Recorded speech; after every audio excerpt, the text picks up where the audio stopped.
来继续来看彰化县第3选区立委的选情是真激烈。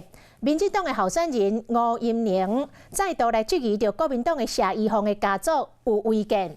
吴音玲讲，谢依凤的家族3代做立委，代代起合体，佮提出着其中一间的使用执照，只会当起3楼，但是起到7层楼仔悬，根本就是违建。吴音玲嘛批评谢家占用着大塘2400平的土地来做选举的用途。谢依凤是来回讲，这个大塘的用地，真侪人拢会照用，选举造势是依法来造就。若红指控是违建的房屋，谢依凤讲，这厝是阿嬷的遗产，产权是厝内的人，伊嘛无真清楚，请对手甲焦点放伫个选战。规栋咖啡色的大楼踩伫咧街路边，这是彰化县立委谢依凤的家族大楼。1楼大厅搭对联，不是经议员谢建新的服务处，看起来真气派。今晚所扣谢依凤对手吴音玲攻击，讲楼层是愈起愈宽，只能盖3楼，这是现况。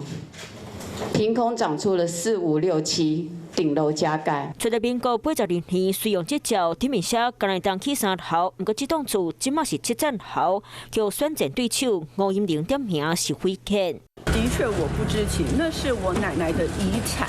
那现在的产权也是我奶奶的，也不是我能够决定，也不知道说他们应该如何处理这个情况。谢依凤回应，这间厝是其他处理的人下，和选战无关系。不过吴音玲佮指控谢家厝唔那一统，甚至摕刀卡讲谢代3代拢有别仓，而且佮占用大塘2400平的土地做选举用途。你是要监督台糖的发展，你是怎么监督的？监督到台糖地变成你家的土地。谢点林、谢依凤，甚至韩国瑜都在同一个地方进行造势，10多年来，地方没有人敢动这块土地。旁边就是说洽公或者其他的居民都会有时候会借用停车等等的部分。